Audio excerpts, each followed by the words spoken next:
get here, Emmanuel? I mean, I, we're all so pleased that you did, but Absolutely. I discovered that the most beautiful women, specifically Debbie, lived in London. So I thought I couldn't go anywhere else but here.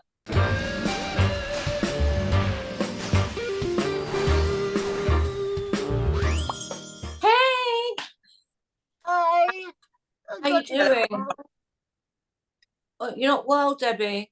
I've had it for ages. I think everybody's had these buglet things, and it just seems Yeah. to not go away. So Yeah, and I had mine for about a month actually with that eye infection. It's just terrible, isn't it? yeah, just falling to pieces. It does Anyway, take time for it to go as well. You need lots of, TLC, hot water bottles and hot toddies and all sorts, cuddles. Yeah, where do we get those from, Dee? There's no shop that delivers those. No, True. but actually, Harriet, you do have something to get cuddles from. What's they that? are canines. That's true. Except my daughter's taken them away now, so I don't have those. Old cat. You don't have any doggies at all? Not at the moment. How weird that must be. It does very odd. But they come and go, but it's not the same.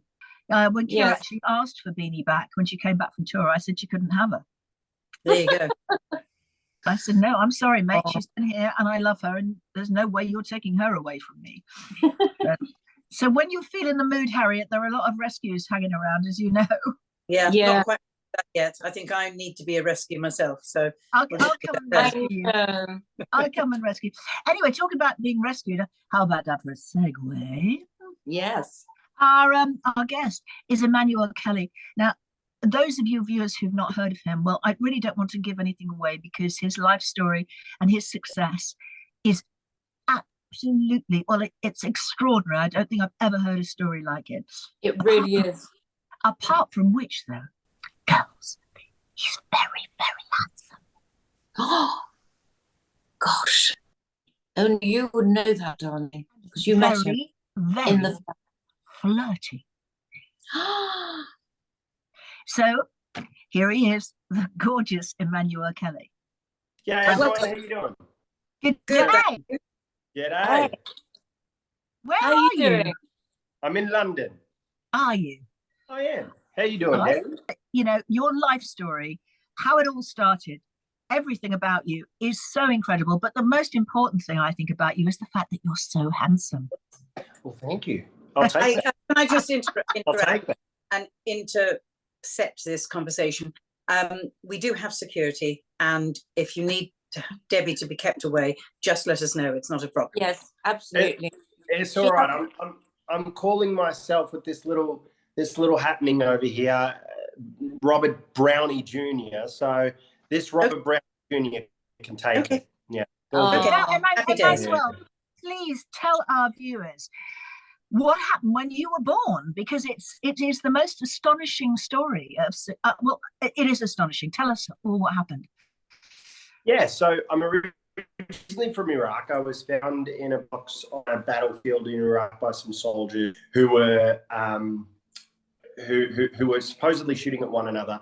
They heard a baby cry. They took me to an orphanage where they took me to an orphanage where I spent the next 7 to 8 years experiencing and seeing some of the worst of humankind: bombs, executions, gunshots, you name it.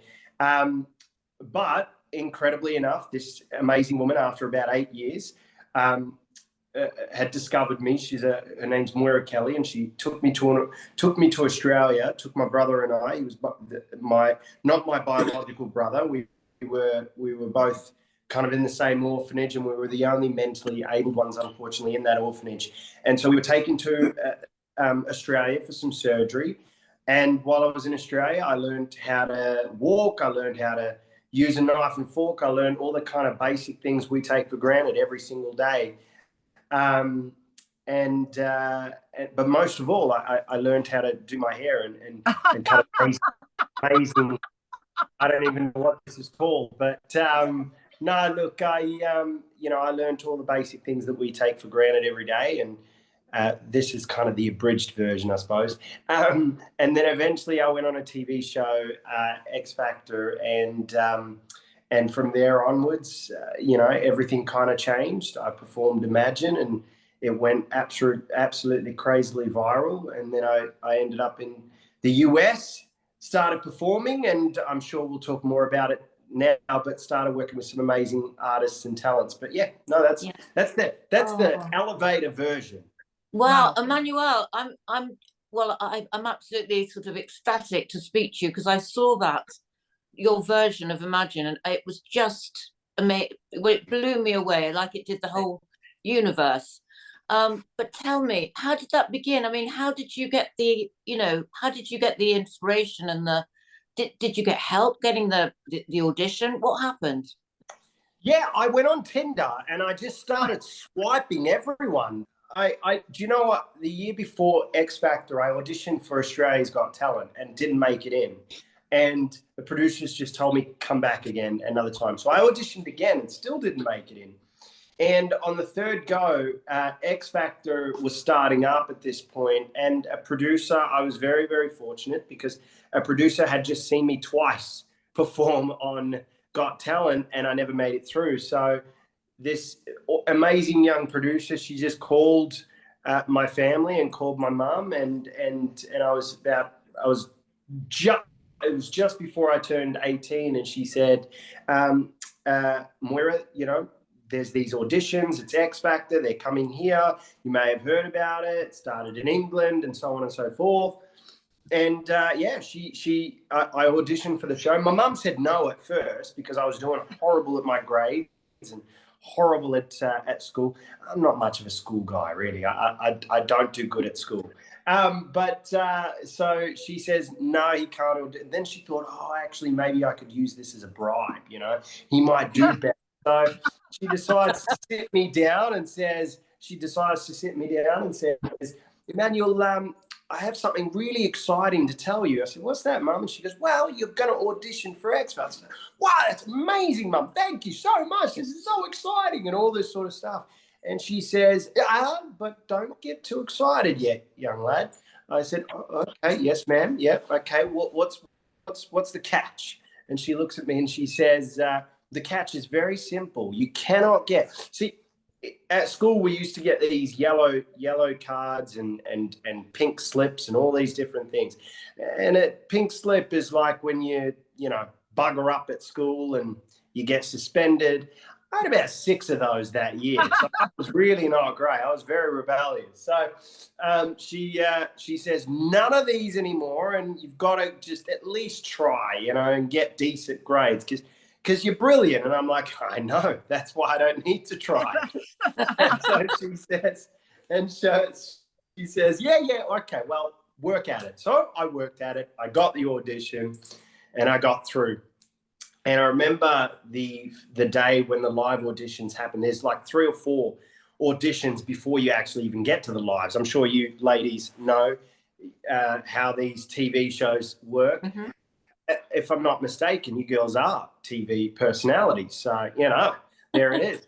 But so I jumped on, I got through, which was incredible.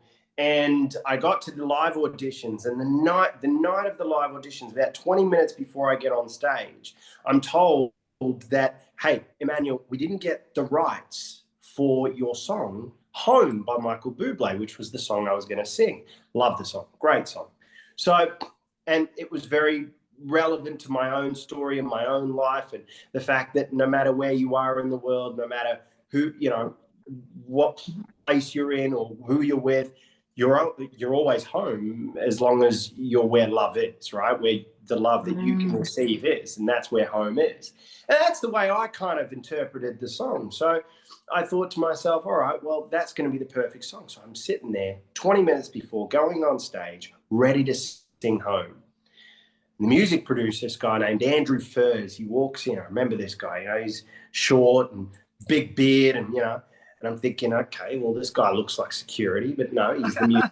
And he looks at me and he goes, now, mate, I've got some news to tell you. I said, what's that, Andrew?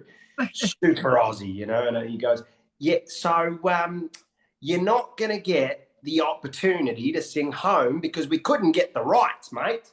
I said, right, so what do I do, Andrew?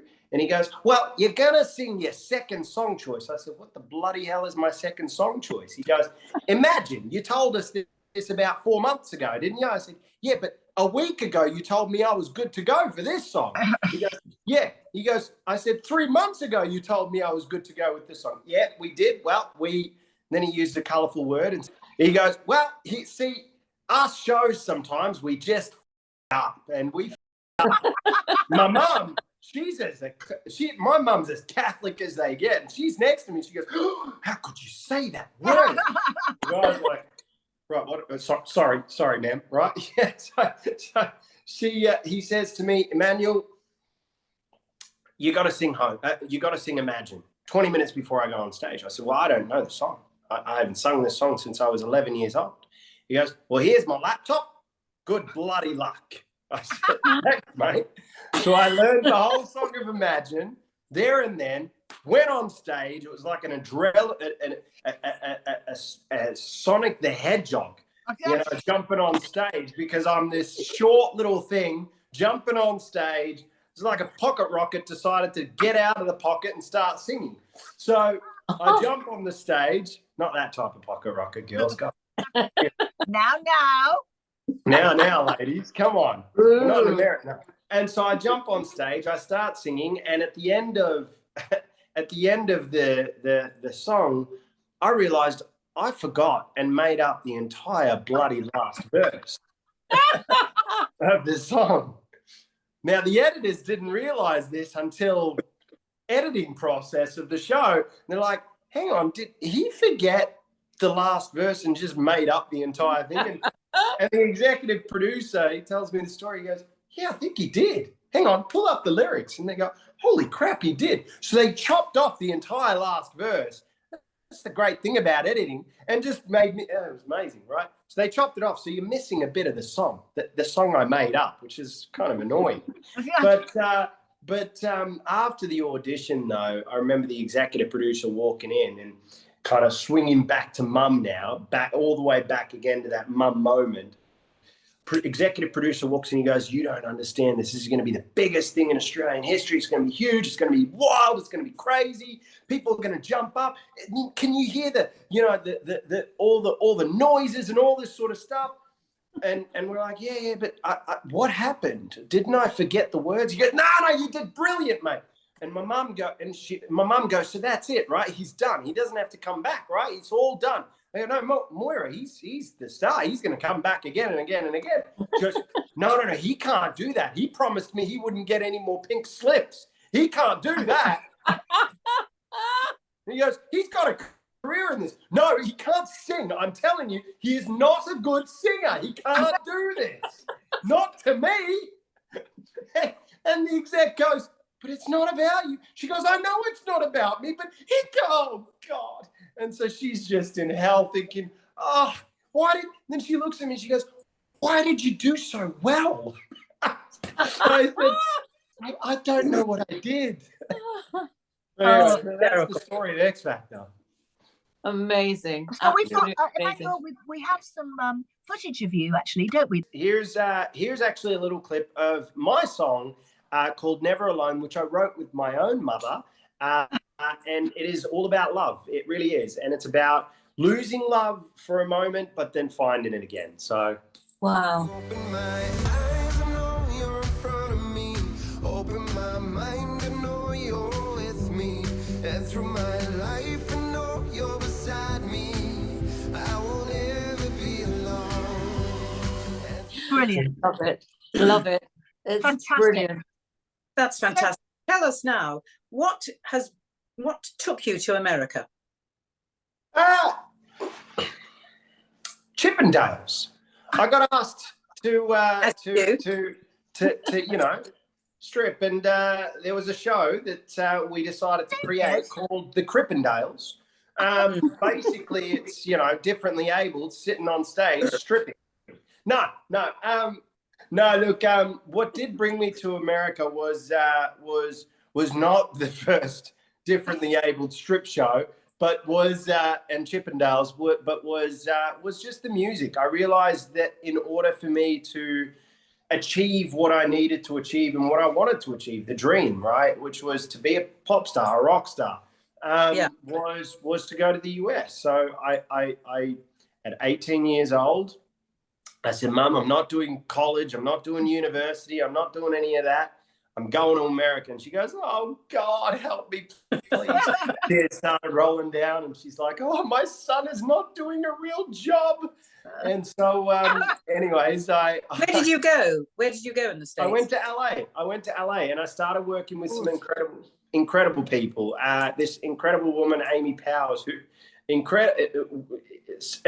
astonishingly enough and beautifully enough, was the main writer for all those Barbie movies, the lyricist for them, which was a random kind of gig, I think, for a lot of people. But she had a lot of enormous amounts of relationships, and she was the first person to reach out, Amy Powers, and her husband, Todd, who was an executive, it was a film producer. He produced all the Piranha movies and a bunch of other big kind of massive movies in the US. And he and Amy kind of flew me out, had me come out.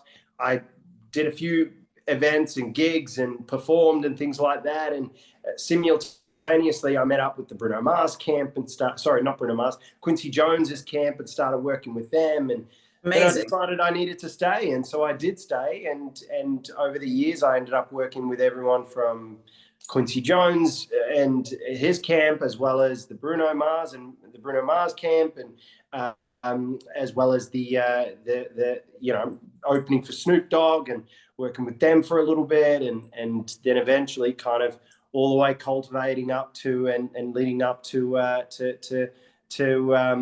Chris Martin and Coldplay, which was amazing. And up until during that time, I got to do sellout shows at MGM Grand Arena. I realized America's where I needed to be. So I stayed and pursued my dreams. And as I did that, I discovered a lot of different things were happening in the US, and things weren't the way it should be. And diversity inclusion wasn't the way it needed to be focused on. And if anything, people were either trying too hard or not doing anything at all. And so, the trying too hard was only making things more difficult, and if anything was creating more kind of, I call it civilized segregation, where you've got this culture here and this religion here and this and this over here and differently ableds over here and LGBTQs and women and men are splitting up. And I thought to myself, goodness, the only time we should be splitting up is when we go to the bathroom, but other than that, we should be coming together more. Not where are you based now? London, actually, London. So how did you get here, Emmanuel? I mean, we're all so pleased that you did, but absolutely. I discovered that the most beautiful women, specifically Debbie, lived in London. So I thought I couldn't go anywhere else but here. How much did you pay? Say that. Yeah. How much did you pay you? Seriously, and all you lovely ladies. So why wouldn't I move here? Come on. No, but my business took me here. So, Coldplay's obviously here, and next year I'm prepping for some really exciting things with the band. I can't actually say exactly what, but some really, really exciting stuff. And one of those exciting things was my company that I started up in 2020 during the COVID period, and that was Outlier Entertainment. And Outlier Entertainment is designed to not necessarily target and only specifically target differently ableds globally, but actually empower differently ableds to and kind of be a bridge between the differently abled world or disabled world. I call it differently abled. Some people call it disabled. I'm not a fan of the word. I'm not a fan of any word that starts with dis in front of it. I just think it subconsciously our minds go to negativity, but that's another day, another story. But I wanted to start a company that could build a bridge between the two worlds, instead of just build an ecosystem here for differently abled. I wanted to build that bridge so both ecosystems can intersect. And so we created Outlier Entertainment mainly for the entertainment industry to represent differently abled as well as able bodies, but to work together. right? So instead of apart, and all of our content. Just talking What's about that? how And do that's you based here. how do you see your family? What's this connection? Because you're a long way away. How is that with your brother, with your mum? How is that? Tinder. I just keep swiping. God, Tinder should be a product placement here, you know. And then eventually I'll see mum or my brother. No, I mean Zoom. You know, FaceTime, Zoom. You know, specifically it's usually FaceTime or WhatsApp or all that sort of stuff. I try and see them at least once a year, and that's Christmas. You know, each year I try and go back Christmas and see my mum. It's been a tough year for our family as well. So, we lost our grandfather, and that's been really, really tough on mum. And COVID's been tough. This woman is exceptional. She's saved probably the lives of 20,000 families globally over 25 years. Tell us about her. She's a bloody saint. That's she's a frustrating saint and a very, very annoying saint, but she's a saint. No, she's our kind of woman. There's exactly what we are. Thank you. Absolutely. But no, look, she's exceptional. This is a woman that doesn't know the word no and what that means. She doesn't, accept the word no, and she never gives up. And I think, this whole philosophy of nurture versus nature and this debate that's been going on for years, I suppose, my mum is the ultimate proof that actually nurture probably prevails every time, and I think everyone's born with a certain attitude in life. Look, my personal and my natural instincts from my blood, and I think this is part of my part of my blood, and genetics is to rebel, is to fight a system, but in a way that's tough. That my whole philosophy is to not listen to others and just go at it. It's my way or the highway, and that's what's in my blood. But I think because of my mum's love and my mum raising me, I've actually turned those strengths, which can be also seen as weaknesses, as and redirected it to doing something positive. And therefore now it's my way or the highway. I'll listen a lot more. I'll take it in. I'll be more. When your mum found you in this orphanage, I mean, you didn't speak her language. You didn't speak the language. I mean, how did that feel? Because you were 8, weren't you? So you knew what was going on. When she first met us, I was 5 or 6. But when I came out to Australia, I was 8. So it took her about 2 years to get us out to Australia. And yeah, I mean, Iraq was about surviving. And so if I kept staying in Iraq, I would have just been a survivor, and therefore I don't know what direction I would have gone. I could have gone to. I'm probably more susceptible to have gone to a life of crime. I'm happy to admit that one. But I think because of that love, I'm a strong believer that there's only one thing thicker than blood, and that's love.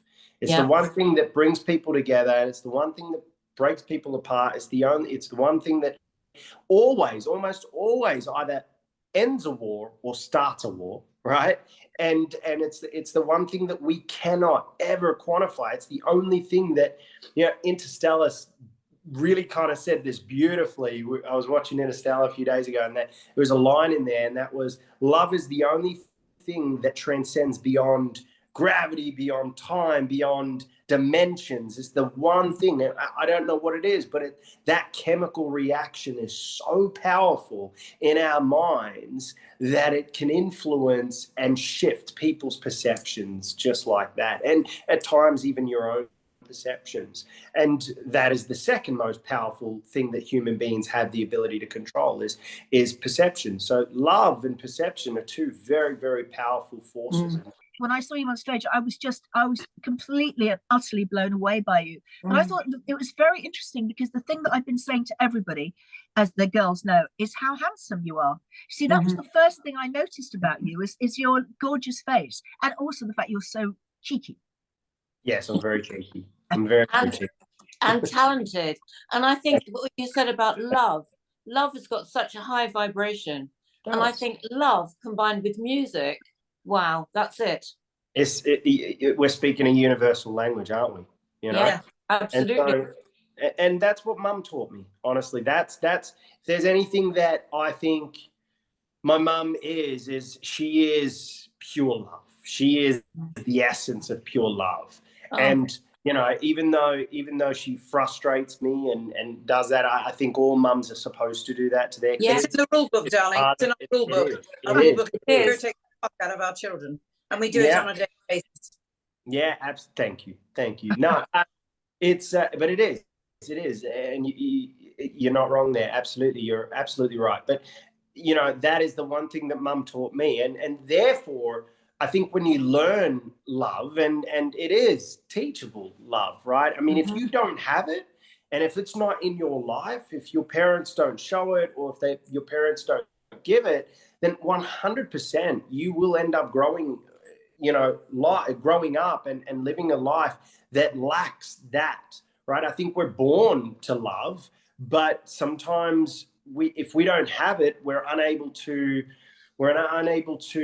activate that piece, that spark within our, you know, that chemical. We're unable to create that chemical reaction to kind of create that spark. And but so your power, you know, your power. You my have mum so taught much. me that. But you have so much power in who you are. You've created this incredible business.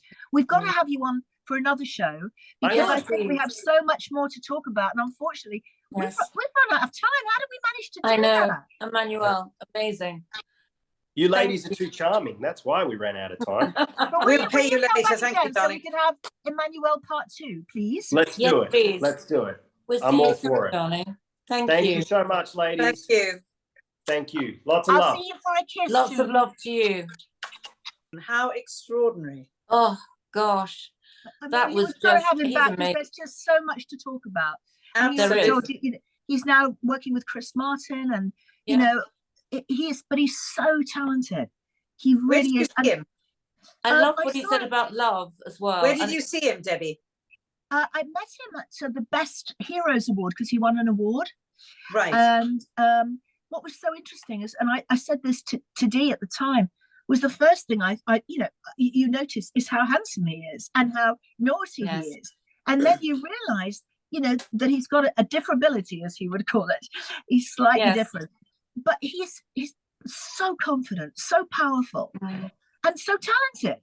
I mean, which is what it should be. Absolutely. Yes, absolutely. And his mom sounds amazing as well. And she's I think lots to talk to her about him too. He learned to love himself as well, which is very difficult sometimes, you know, especially in this world where people are so misjudged, and you know, there's so much sort of emphasis on the way we look, and to be found in a box on the battlefield. And soldiers find him. But it would be wonderful to have him and his mum on at some point. Yes, great idea, Harriet. Because I think she's adopted quite a lot of different children. And she's you know, she's a star, you know, herself. And what an amazing woman. But how lovely is he? Because he's so grateful, and he's just, well, he's a fantastic guy. And I think that, you know, we need more heroes. He is a hero. We certainly do. We need more. Thank you, girls. See you later. See you soon. Bye. Bye. It's Friday. Bye.